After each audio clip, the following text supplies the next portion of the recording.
Romo Mali, Bapak Ibu, para suster, frater, dan saudara-saudari yang terkasih, tema dari acara kita pada sore ini cukup menarik, yaitu membuat Indonesia kembali tersenyum.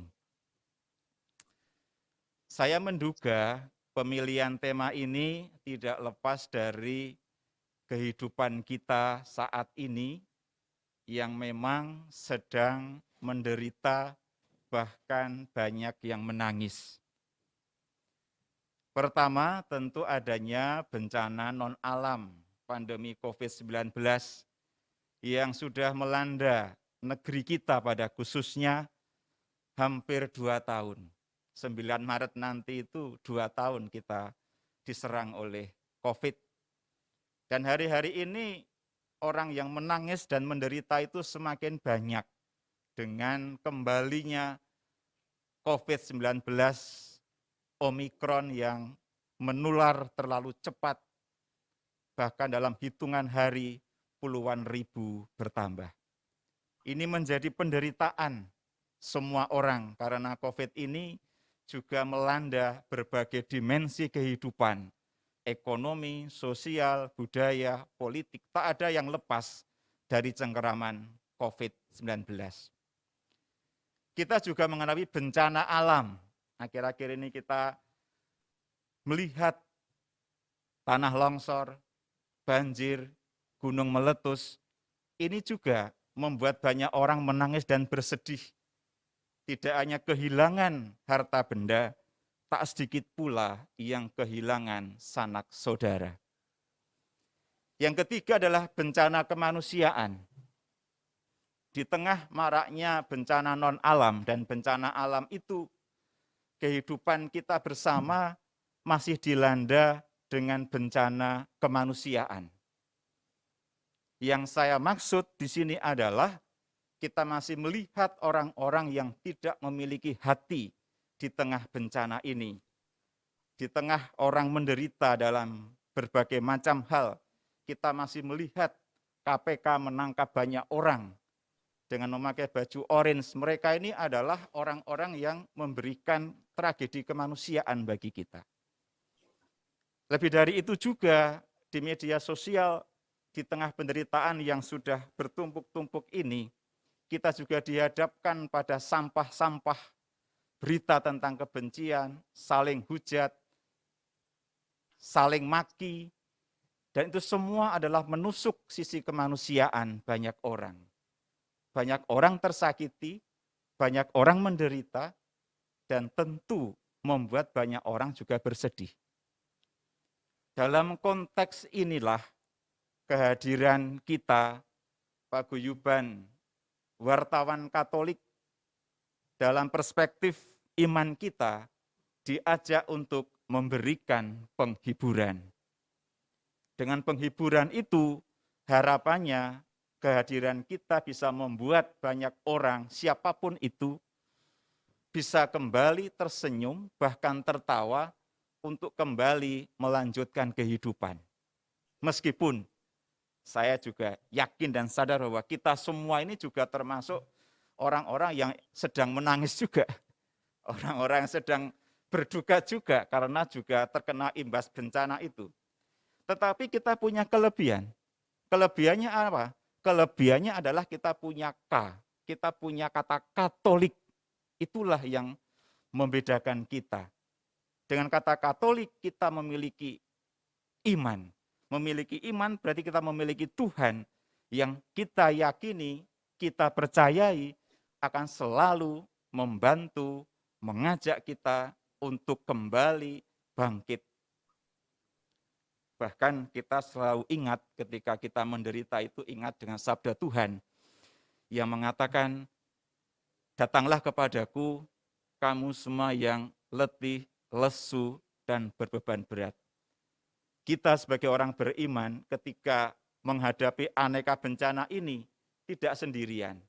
Kita memiliki kekuatan yang luar biasa yang siap mendukung dan membantu kita, yaitu Allah sendiri.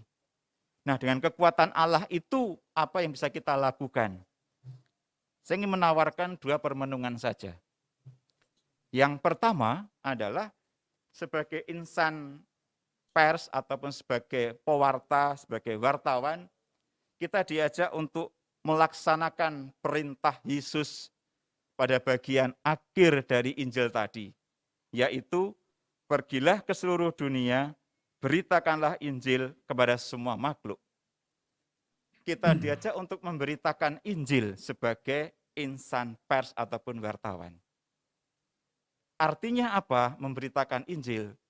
Artinya bahwa kita diajak untuk memberitakan kabar gembira. Kabar gembira itu apa? Kabar yang berisi tentang kedamaian, tentang keadilan, tentang kebaikan, tentang kerukunan, tentang optimisme, tentang pengharapan, tentang kepercayaan diri, tentang solidaritas. Ini adalah kabar gembira yang perlu dihidupi, tapi juga harus diwartakan, supaya kabar gembira ini dinikmati oleh sebanyak mungkin orang. Nah, ketika kita memberitakan sesuatu, baik lewat media cetak atau elektronik, harapannya berita itu mampu membangkitkan semangat, mampu mengubah orang dari yang semula putus asa, bisa kemudian memiliki harapan, dari yang semula lemah menjadi kuat, dari yang semula bingung menjadi tenang, dari yang semula tidak memiliki pilihan, akhirnya bisa kreatif. Pada poin ini saya mengajak untuk merenungkan kata-kata Napoleon Bonaparte. Ya, dia seorang panglima besar dari Eropa dan dia membunuh banyak orang lah begitu. Tetapi yang menarik, dia pernah mengatakan demikian. Saya lebih takut dengan 1 pena wartawan daripada dengan 1000 bayonet. Memang ini tampak hiperbolis ya, hiperbolis. Tapi kalau ini kita maknai secara jernih, dia mengatakan demikian. Kalau saya membunuh musuh saat perang, musuh saya mati karena timah panas. Tetapi ketika seorang wartawan menuliskan sesuatu, dia bisa membunuh banyak hal dalam diri orang itu. Tapi di sisi lain juga bisa membangkitkan banyak hal dalam diri orang itu. Berita, tulisan yang ditulis oleh wartawan itu bisa mempengaruhi pikiran, mindset, sisi kognisi. Setelah mempengaruhi pikiran, lalu mempengaruhi afeksi, perasaan. Setelah perasaan dipengaruhi, lalu mendorong orang untuk melakukan sesuatu. Menggerakkan orang. Jadi berita itu punya daya getar, punya vibrasi yang sungguh luar biasa. Menyentuh pikiran, menggerakkan, kemudian menyentuh perasaan dan menggerakkan sehingga orang bisa melakukan tindakan. Itulah kekuatan yang sungguh-sungguh dipandang oleh Napoleon Bonaparte. Nah, demikian juga ketika berbagai macam berita yang kita tuliskan dan kita sebarkan itu berisi tentang kabar baik tadi itu, luar biasa.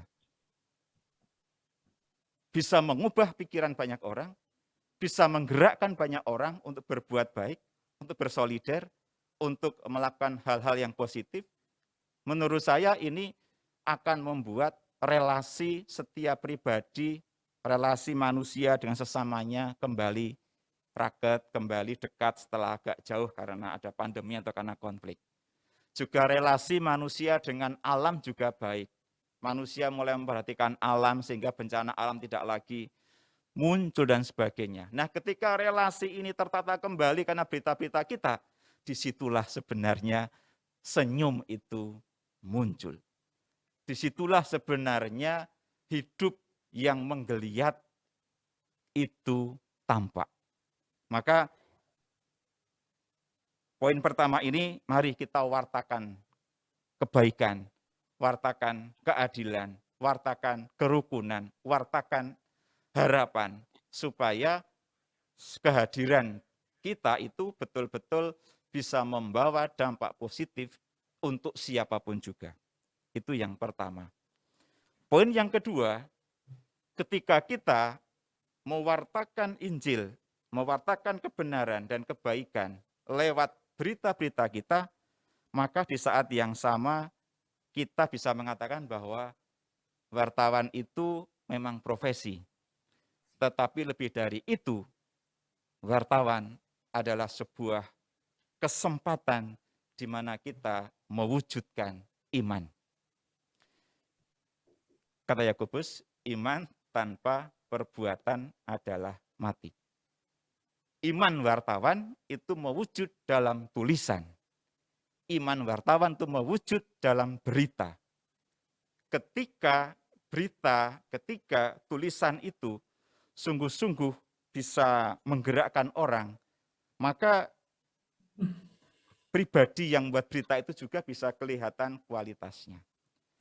Namun lebih dari itu, ketika wartawan ini menjadi perwujudan iman, kita juga akan memiliki kekuatan untuk menghadapi berbagai macam godaan, gangguan yang mungkin menjebak kita sebagai wartawan.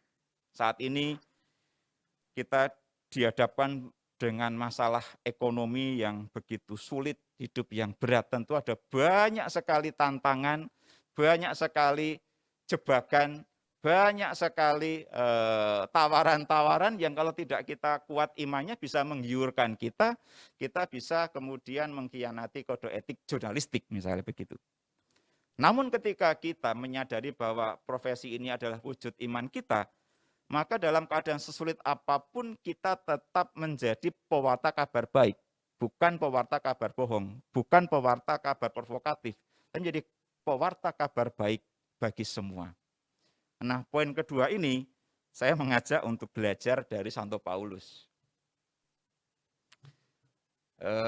Saya ingin tanya nih, Santo Paulus itu nulis berapa surat? Yang bisa jawab dapat sepeda. Tapi nggak tahu nanti ada hadiah sepeda nggak ya? Ya, jadi Paulus itu nulis berapa surat? Dia termasuk wartawan pasca Yesus loh dia. Menulis begitu banyak surat. Paulus menulis 14 surat. Dan 3 diantaranya ditulis di penjara. Kolose, Timotius, Filemon. Nah, saya ingin mengatakan apa? Paulus waktu dalam keadaan menderita, tapi tetap menjadi pewarta kabar gembira, meskipun di penjara. Kita bisa bayangkan ya, zaman itu dia nulis dengan caranya, dengan sangat sederhana, tapi dia tidak meratapi penderitaannya, tapi dia justru bisa mewartakan sesuatu yang tidak menggambarkan dirinya di dalam. Luar biasa sekali. Karena apa? Karena ia telah menyatakan dirinya sebagai pewarta Kristus, pewarta kabar baik.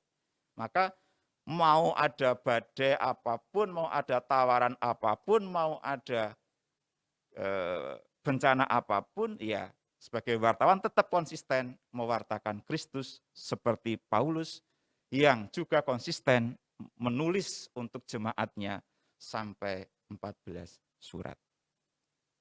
Semoga dengan perayaan bersama ini kita bersama-sama pula untuk kembali bersemangat di tengah terpaan Omikron yang masih mengganas, tetapi jati diri kita sebagai wartawan Katolik tidak luntur dan selalu ingat bahwa ada K dalam pribadi kita, yaitu wartawan Katolik.